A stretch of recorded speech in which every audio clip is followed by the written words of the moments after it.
Okay. Okay. So I like kind of saying, hey, if you're walking down the street, you saw like a winning scratcher for $1,500, would you pick it up or would you just walk by it?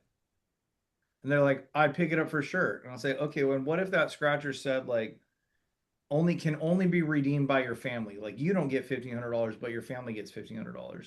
Would you still pick it up? And they're always like, yeah. Like, okay, perfect. Well, that's exactly what I'm communicating with you is what we've found is a free $1,500 for your family. And so like that's real money. What can your family do with an extra 1,500 bucks? Sometimes you need to do that, sometimes not. It's just something good to have in the back of your head because sometimes you'll get people you're like, I can save you 15 or I can get your family an extra $1,500 and they're like, I don't know. I think we might just be good where we're at because people would prefer a familiar hell over an unfamiliar heaven. So we want to give them some level of you'd be stupid not to do this without telling them they'd be stupid not to do it. Does that make sense? Yeah. Chris is writing notes feverishly, I can tell. Yeah, yeah. What's up, Chris? What's up, Kyle? How are you? Good. Who are you texting? I'll tell you later. Secrets. Rosie. Something. I think he said Myra. Yeah. Yeah. Okay. So, anyways, Matt, thanks for joining. Good to see you. What we're just going over was we're talking about policy replacements, and we are saying that it's usually easier to sell somebody on extra coverage for their family than it is on saving themselves $6 to $8 a month. And Matt, like if you were my client, I'm like, that's amazing. Okay, so you got this $20,000 policy that you're paying $168 a month for. Now, Matt, I can take that same payment and I can get that down to 162. Does that sound like that's something you really want to spend your time on? Or if I could say, hey, Matt, I can take that same policy, but I can get your family a free $2,000 more than what you have right now. Does that sound like something you want to spend your time on? Maybe it's still only 2 grand. So the person says, well, I don't know. I don't know. I kind of like where I'm at. I like the carrier I'm working with. You say, Matt, I totally understand that. And most people prefer a familiar hell over an unfamiliar heaven. So I totally get it. What we're talking about here though is like if you were walking down the street and you saw a winning scratcher for $2,000, would you take a couple minutes and pick it up? And they're like, well, it wouldn't take me a couple minutes. But yeah. So okay, so you'd pick it up. Now what if that scratcher said you can't redeem it, it's only for your family? Would you still pick it up for them? Of course you would, because you love your family. So there's no difference between what I'm telling you and what you would do. I'm handing you a free $2,000. Are you going to pass up that? You're going to just say, no, your family can't have that $2,000? No, of course not, because you care about them. And so that's what we're talking about here. And then we want to give them a reason. Most of the time, people end up with policies because they're working with junior agents. There's nothing wrong with a junior agent, but a lot of times the junior agent doesn't understand how each carrier has a niche and each carrier is better at something else. And so, like, you may have been given to a carrier that's really good with diabetes, but you don't need a carrier that's good with diabetes. So you're going to pay more than if you found the carrier that specializes in the thing that you have. So there's carriers that specialize in perfect health. There's carriers that specialize in strokes and heart attacks and heart conditions and cancer and all kinds of stuff. My job and the way I'm able to get your family more money is by still going to an A rated carrier that's absolutely going to be there when you pass. This will still be there for your family, but I'm going to place you with the right carrier so that we get your family the maximum amount of payout that we can for the money that you're spending each month. That's how I'm able to get your family a free $2,000. Now, are you going to say no to free $2,000? Of course not, because you're a logical, reasonable person. Anyways, what Connor came across earlier is he said, okay, so when I find that this person has a policy that I can beat, when do I attack it? Right? That was the question. Yeah. Explain to the group what happened today. So this lady told me she was paying about 168 dollars with AmAm, and I didn't know if I should have attacked it there or if I should have waited until the financial inventory. And when did she tell this to you? Uh, right after client intake.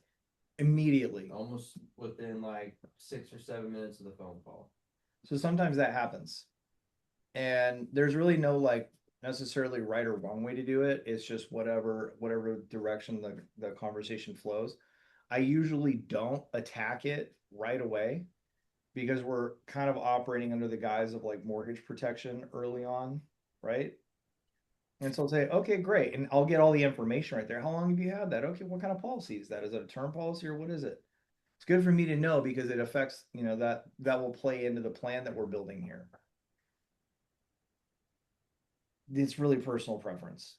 A lot of times I won't go after it right away. I'll say, that's interesting. Okay, 160, that sounds a little high for what you have, but we'll go ahead. I'm just going to earmark that and I'm going to make note. We're going to go back to that later.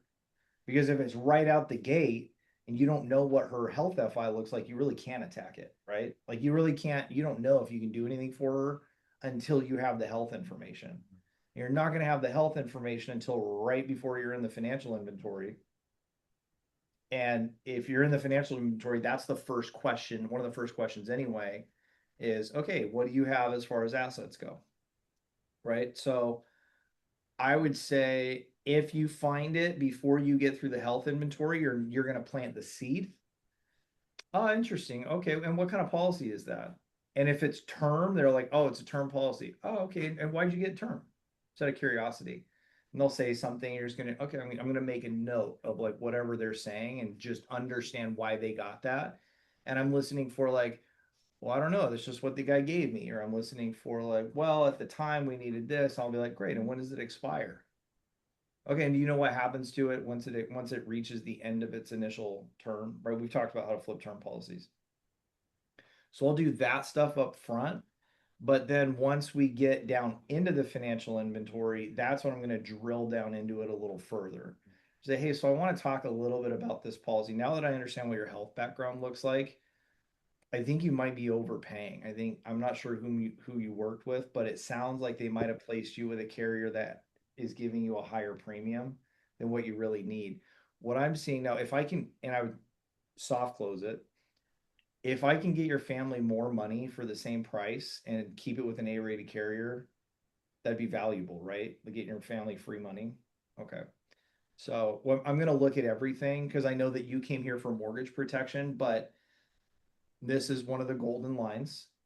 You know how when you roll your home and auto insurance together, you can save some money because everyone's heard all those commercials, right? You know how when you bundle your home and auto, you save money. The same thing's true here. If you bundle your final expense with your life insurance and your mortgage protection, a lot of times you can save money. The cost goes down. Anyone know why that is? Why that actually is? Because you're putting more money and you're getting more plans and That was a nice attempt. That was good. I mean, Time policies are coming down. No, you have more exposure. it's much simpler than that. It's that if you go buy in bulk, you buy anything in bulk, you get a cheaper price, right? Well, same thing with life insurance. If you go buy 50,000 in coverage, a lot of times the payment's less than 10,000 in coverage. Right? It's like the more that you up to a certain point, but typically the carriers will price in bands, and so the higher in coverage you go, the lower the cost per thousand. And so you can say, yeah, well, a lot of times what people don't realize is like actually having five, $10,000 policies is way more expensive than having one $50,000 policy. So that one $50,000 policy, it's kind of like you're buying in bulk. And so you get a better price, you get a lower premium payment at that 50,000. So a lot of times we'll actually consolidate the policies together. One, because it's easier for the family, right? If you only have to call one carrier and process one claim, it's a lot easier than having to call five different carriers and process five claims. So, and a lot of times by doing that, we can get you quite a bit more coverage for the same money that you're already paying. And that's just free money for your family. And I if they like balk, then I'm like, okay, well, let me ask you a question. Now, if you were walking down the street and you came across this scratcher as a free like $3,000, would you pick it up? I will go down that talk track with them. Does that make sense? I like that.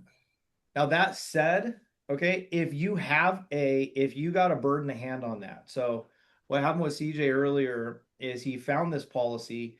he went through the health FI, he's looking at Mutual of Omaha, and he's seeing like I can save this person $20 a month and get them $15,000 or more coverage. The second that you know that, you don't need to go through price bands. You can, like, you can still go through case design and price bands and all that, but the price band is kind of irrelevant. Right now, it comes down to this person has this coverage, you can get them more coverage. So now it's more of an analysis of like how much coverage do they need? Do they have what they need? If they have what they need, then you're selling them on getting their family free money. Right? If they only owe 50,000 on their mortgage and they got a $50,000 policy, but you can get them a $60,000 policy for the same price, right? You don't need to sell them on need, you need to sell them on free money for the family. Make sense? Can I ask you a question about this? Yeah.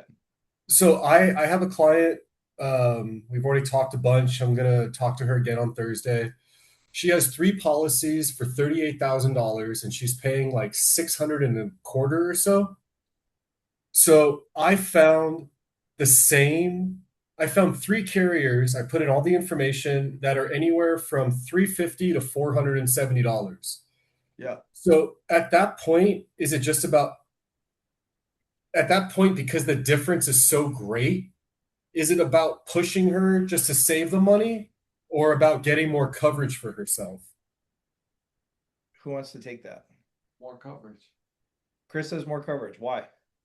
Because we want to earn a big commission. We want more commission. Right. Yeah, and she's obviously comfortable spending $600 a month. So the most ideal scenario for us, Right. that we keep the payment the same, we get them more coverage. Sometimes the most ideal situation for the client is you keep the same coverage, you get them a lower payment. And those ones, when it's like that, Right. I'll go somewhere in the middle. And it's like, hey, I got great news. I can get their family an extra $20,000 and save you $150 in the month in the process. Doesn't that Yeah, I sound think great? that What I should have done. actually on something like On that. something like that, Yeah. yeah, on something like that, I wouldn't be like, yeah, let me get you Yeah, they can't really like deny that. It's like, okay, well, I'm saving 150 a month 100%. plus I'm getting 20K extra. Like, how can I say no to that? Yeah, which policy replacements is also where medical underwriting can be really useful. It's like you come across somebody that just got a $150,000 IUL simplified issue and they're paying $600 a month, and you can go in and get it to them for 400 on a medically underwritten. Send it. Yeah. You know. So anyway, short answer, Kyle, is probably somewhere in between. If it wasn't that much, if they were spending like 250 or $300 a month, I would say max out the payment and get them more coverage. If they're spending, because they're spending like $600 a month and you can match the coverage at 4 or 350, push them to like 450 or 5. It's still a monster commission, and Yeah. you're getting a monster commission for you, savings for the client, more money for the family. Like that's a huge win all the way around. I should have done that route. It's okay. Live and learn. that's that's why we're here. It's all learning. What'd you I end still up- can. Yeah, what did you end up doing? She I was talking to her for her father. Her father, when I called him, was like, I'm just gonna have my daughter handle this. I don't know any of this. So I didn't want to push her. She was getting flustered. So I set an appointment. I told her, look, I know just from what we went over, I can save you money. She's had really bad luck or bad experiences with insurance companies, so she's hesitant to do the whole process again. That's her biggest thing. Is she's had terrible experience with insurance companies. She hates Transamerica. She says I don't want anything to do with them. They're assholes. I fought with them. We yelled. Um, so we have an appointment in 2 days at 4 o'clock my time. Okay. So the challenge he's going to run into is familiar hell, unfamiliar heaven. And so Kyle, you need to ask her like, okay, so tell me about, I know you said you hate insurance companies. Like, I don't mean to like open a sore subject, but tell me what were some of the things that really caused you to dislike them so that I know what to make sure we watch out for with any carrier that we're looking at. And okay, what are the things you really appreciate about the company you're currently with? Ask Right? questions. That's gonna raise her hot buttons on both sides so that you can make her feel comfortable. If you don't seek to understand those things, You won't be able to qualm her fears about going to a new carrier, and you also won't be able to raise the things that she cares about with a carrier. Mm. Does that make sense? Yeah. So people make illogical decisions a lot of times because they're dealing with somebody over the phone and they already got this thing. Like they already feel good about it, they feel comfortable with it. So even though they could save a bunch of money, they don't care. They're happy where they are. And that's challenging to overcome. But the way we overcome it is all the things that we've been kind of talking about. And at the end of the day, it's like, hey, when push comes to shove, this is about the family, right? Would the family be better? Would the family benefit from having an extra 10, 15, 20, 30, whatever the number is in cash on that day? Of course they would. So all things being equal, if you're going to pay $200 a month, would you rather pay $200 a month for 10,000 or $200 a month for 20,000? What would you rather do? 20,000. All things being equal. Okay. So tell me about the things you really care about, and let's make sure we find a carrier that's going to offer you those things without the headaches that you've experienced. I like that. Probably wouldn't do it in that order, but probably do the tell me about the things and then what's better for the family.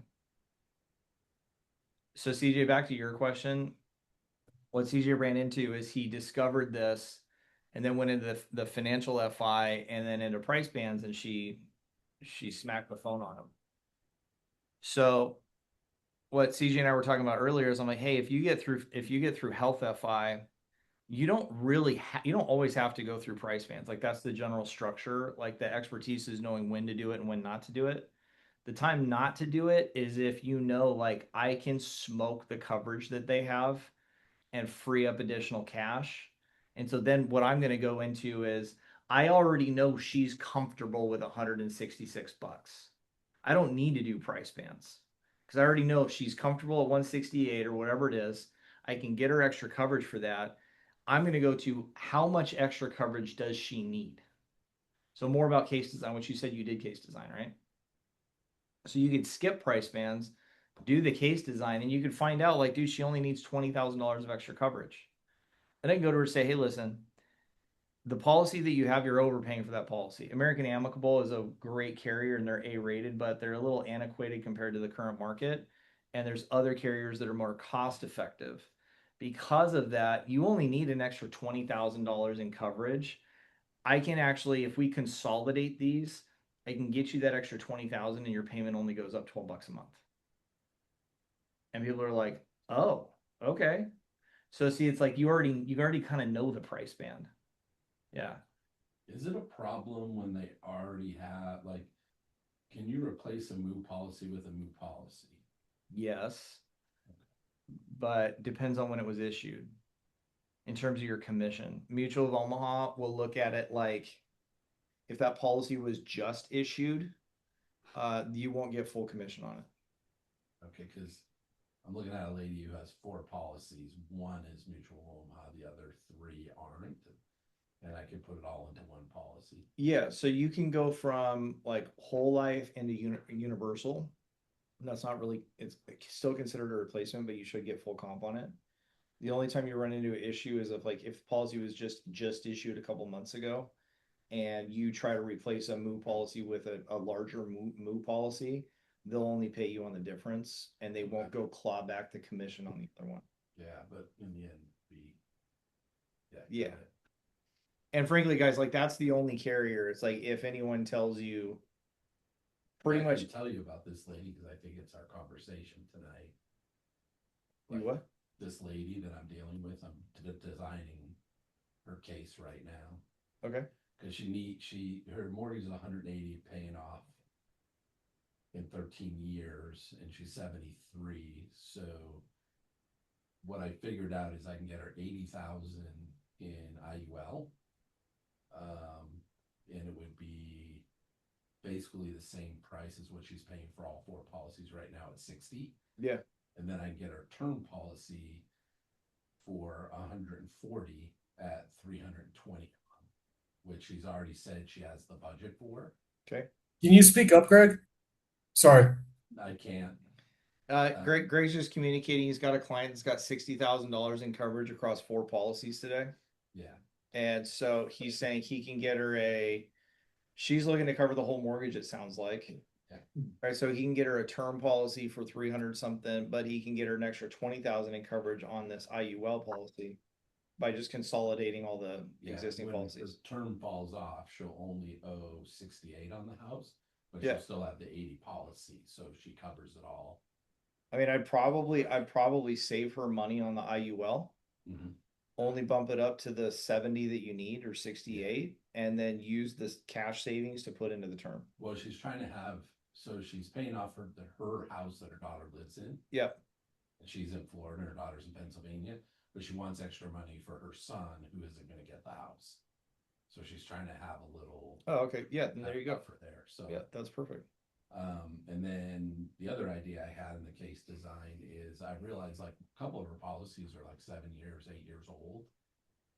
So she's gonna have cash value. So Yeah. I just looked at my kids' cash values. Yeah. And they've got on 7 policies, there's 33,000 in cash value. Okay.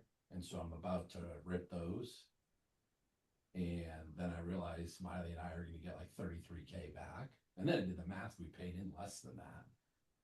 Oh, that's interesting. Yeah, so it's performed really well. But my thought with her is you can now take that money too and pay down, you can just put it on the house. Just Yeah. Get extra payment on the house. Or just put it in a rainy day That's fund. part of like Yeah, accelerate the timeline a little bit. the That starts getting really complicated. yeah. I wouldn't do that. No. I mean, you would say I didn't you're mention gonna end up with extra cash value. You can use that, put it into a savings account. So you got a rainy day fund. You can put it Yeah. down on the mortgage. Most people just take the cash and put it in a rainy day fund. That's most people. So I just wouldn't get into details because then it's like recasting the amortization schedule and what does that mean for your payoff, and that starts getting messy. Yes. Yeah, I would just keep it simple with her. Well, again, it gets her more money for her son, is what I was thinking. Yeah, but you could also take that and throw that into like a, if it's more than 10 grand, you can throw that into you can throw it into an inheritance focused annuity. Yeah. So, and then you're getting way more money for your son. And you're gonna make money off it at the same time. So 20,000 into an annuity. Yeah, you take the cash value, you can do a rollover into the annuity. Okay. Are you talking about the cash value of the term policy if she were to cancel it? There's no cash value in a term policy, Kyle. Okay. Term policies don't build cash value, only whole life and universal. So you're talking about the policy she has existing. Yeah, she's got some current whole life policies. Got it. Okay. I'm excited about it though. 'Cause Well, so I want to go back. Like, so the main question is like, when do you attack the policy? That's the main one. And you really can't until you've gone through the health FI and you've done the needs assessment. So like, the question, CJ, is do you do price bands or not? Like, I would still do the full health FI, the financial FI, and probably, but case design comes after price band. So how did you get to case design with her? Did you do case design and then go back? Maybe I went back. Maybe I went out of order. That order is fine. Like, guys, there's no set order. Like, you can wait and do you can do price bands after case design. When you have a policy replacement, unless you're really adding on the coverage, if it's truly just a replacement or it's like a replacement plus a little bit, you don't need to do price bands. You already know she can afford it because she's been affording it. And most people can afford an extra 40, 60, 80 bucks a month. And so once I've understood the need, the close on the price band is like, hey, if you're based on the coverage that you have, if your payment went up 30 bucks or 50 bucks a month, 30, 50 bucks a month, but you got all the coverage that you need, is that doable for you? And they'll say something like, they'll probably say yes. Say, oh, great. So this is what we're going to do. You have this amount of coverage with this carrier today. You're paying this. I'm looking at a policy for you right now. That's this amount of coverage that does everything that we needed to do. The payment for that is going to be this. That's only $30 more than your current payment. So what we'll do is we're going to consolidate and put everything into one instead of separating it out. Because if we separate it out, your payment's going to be way more than you need to. We consolidate it. Your payment only goes up 30 bucks a month, and then you have all the coverage that you need. So what you're closing on then instead of price bands is like, what's the coverage amount? You're closing on case design. So once you've closed on case design and you've got it, yeah, no, that's what I want. Okay, so we're targeting 55,000 in coverage. You have 30 today, so we only need 25 more, right? She's like, yeah. Okay, here's the plan. I'm looking at this policy. It's going to be 55,000. Now, if your payment went up $50 a month, is that doable for you? Yes. Okay, great. What we're going to do is we're going to consolidate both policies together. We're going to get you 55,000 in one policy. The payment's going to be this. That means your payment's only going from the 166 you're paying today up to 192. And it'll be on this new policy. As soon as this is approved, we'll cancel the other policy right off into the sunset happily ever after. The question that people will always have is, am I going to get charged on both policies? So if you're not taking notes, this is a good time to take notes. What we have to do is there's two ways to cancel a policy. Okay. The first way to cancel a policy is to cancel it, like do full on cancellation. The challenge with a full on cancellation is that most carriers will make you fill out a document, send it to the client, have them sign it, send it in, and jump through 1,000,001 fucking hoops to cancel a policy. It's a hassle. The other challenge with actually canceling a policy is you have to time it with the start date of your new policy, which means you need at least 2 weeks in order to be able to get approved on the new policy, have it set, call the carrier, fill out the fucking document, send it into the carrier, and actually get the policy canceled on time. The only benefit of doing that for the client is they might get a small refund on their current policy. So that's the more laborious way to do it, which I can count on one hand the number of times I've done that. The way that I usually do it is instead of actually canceling the policy, you just remove the payment. So you can call any carrier with the client, you call the carrier, you sit on hold, you get the person to talk to, you call the client, you patch them in, and you say, we just want to remove the payment details. So there's no more payments drafting on this policy. What will happen is the policy will then, on its due date, it'll enter a grace period where the policy is still in effect, right? But there's no payment that's been drawn out. That's really beneficial for a number of ways. One is that if it's still in its grace period, you've got ample time to get the policy approved without there being a lapse in coverage. Robert Milburn, this is exactly what we did. So we had Robert Milburn, his payment was going to come out in 5 days. We said we should get approved on this, but we don't want to cancel it and then find out that we're not approved. So we called the carrier, removed his payment option. Then his payment didn't draft. It moved the policy into a grace period, which gave us enough time to procure the new policy, get that one put into effect and into force. And if he dies, gets both. If there is, yeah, 100%. if there is cash value to the policy, will they send them a check? Depends. If there's cash value, you need to ask the carrier if they have an automated premium loan feature on their policy. So if it's a cash value policy, and guys, the cash value only starts to build after like the second year. So if it's something that was issued in the last 6 months or a year, like there's no cash value. You just know that. If there is cash value, you'll need to actually cancel the policy in order for them to get that cash back. Otherwise, they probably have an automatic premium loan that's going to suck all the cash value out of the policy and keep it in force until the cash value's gone. Make sense? Yeah, yeah. And I mean, that's mostly for IULs, but whole life, they build some cash value. Yeah, dude, whole life builds a ton of cash value. In fact, you could argue that whole life probably builds more cash value faster than an IUL policy. Where were you in the training where we were up on the board and we were mapping all this out? I was here. So yes, cash value will build faster early on in a whole life policy than it will likely than it will in an IUL. So they both go ahead, Money.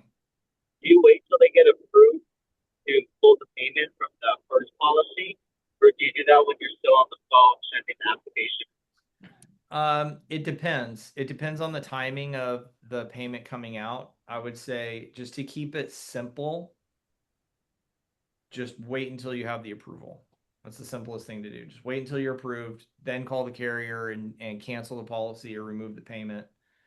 The more sophisticated way to do it is if you know you're going to get approved, you're really confident you're going to get approved, then you call the carrier, have them remove the payment because you can always call the carrier back and reinstate the payment, and they just make the payment that they missed, and the policy stays in force.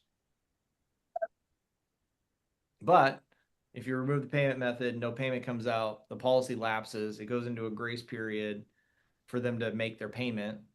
And then, but in that grace period, your policy is issued and they never have to make the payment and it just goes away. Make sense? Yeah. Okay. So CJ, it's you figure out how much coverage they need and then you close them on getting that much coverage for only X amount of dollars more. That's pretty much it. Is that tracking? Yeah. Okay. What did we learn from today? I haven't had that angle in my. How to do a policy replacement. Specifics. When to skip price bands. Okay. What do you Tell them on the more coverage than saving them $10. Yes, sell on more coverage in most cases. Unless it's like Kyle's instance where it's a crazy amount, then split the difference and kind of go get them more coverage, but also save the money. Yeah. CJ, when do you skip price bands? When they tell you in the front half of the call that they have life insurance, Not even in the front half. or Just if they tell you you have Right. life insurance and you know you can beat it. yeah, And I would asterisk it with you know you can beat it and get them the coverage that they need for like less than $100 more than what they're paying. yeah. I mean, in my mind, I know I can beat it. But sometimes you can't. It depends. You get a guy that had a heart attack. You get a guy that had a TIA a year ago and has got diabetes and neuropathy. He's already with Transamerica. Like, dude, you ain't beating that policy. Yeah, I mean, don't you have to wait till Health FI anyway to put in like their health history and medications too? So 100%. yeah, That's why it doesn't matter when they say it in the call. Yeah.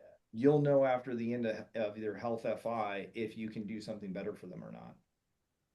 So, and at that time, that's when it's kind of like, okay, we have something here.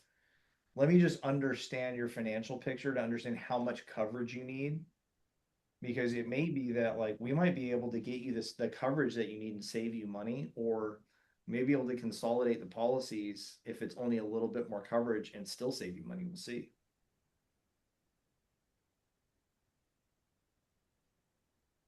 Okay, what else? What else you guys learn? That if someone has cash value in a policy and you go to cancel it, the company will just go through it to keep the premium paid. Not if you go to cancel it. If the person has cash value, are you guys remove the payment. if you remove the payment, you guys remember seeing when it asks you like, does the client want an automatic premium loan? You guys see that? All that's doing is saying, does the client, if the client stops making the payment, do they want the payment to automatically be pulled from their cash value? Right. Which I always check that box. I'm like, yeah, no, I do want the payment to come with because like the fucking chargeback, you know? So what we know then is if we remove the premium payment and the agent that wrote that policy checked that box, then yeah, the policy is going to stay in force and they're just going to kill the cash value. And what's that called again?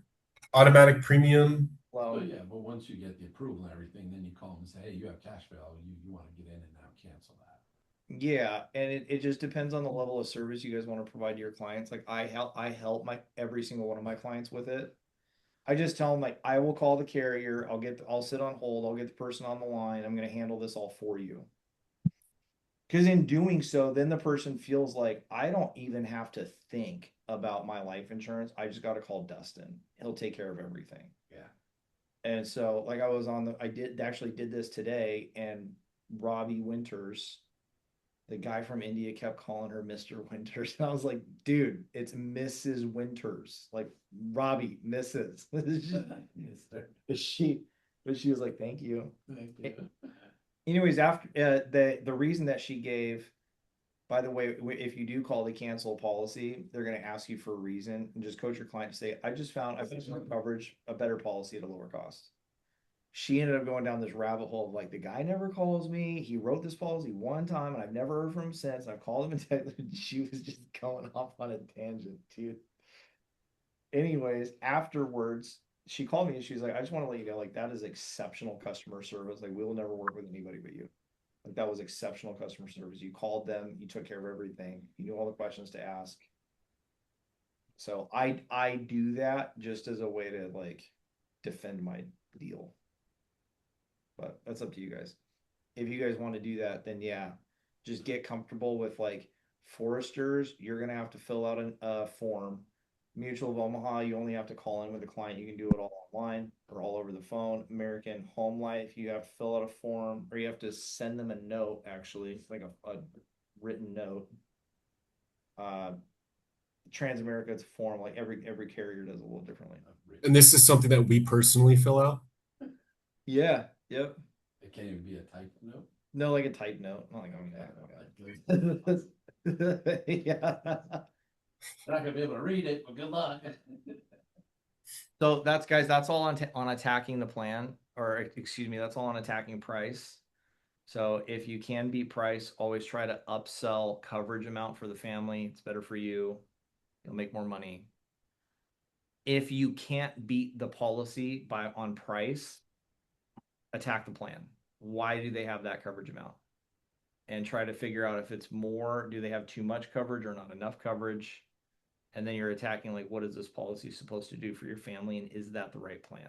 Yeah. So it's like, we always attack price first. We want to get them more coverage for the same money. And if we can't do that, then we attack the plan. Why do they have that coverage amount? What's this policy supposed to do? Do they actually have a plan? Because if you can undermine the plan, you can beat it that way too. It's like, if you can't win in an apples to apples comparison, then you gotta move to apples to oranges. You know? Okay, that's it. Let's wrap it up. Get the fuck out of here. Denny, Matt. Denny and Matt. Marcus and Steve, no. No Marcus, no Steve. Yes. What? What? Well, Good job, dude. Denny, are we gonna see you here anytime soon? Yeah, tomorrow. You're coming tomorrow. Denny, Let's go. Huh? Denny, come through. I probably. Yeah, well, it's a long line. He'll come to see me, but he's like, Dustin's there now? Okay. I'll be there tomorrow." Well, Oh, yeah. I'm assuming you have a helicopter pad there. Nah, dude, I just jetpack in. Jetpack. All right. Good night, guys. No training on Thursday, but call, text, smoke signal if you need anything. I got you. Thank you. Sayonara. See you next week.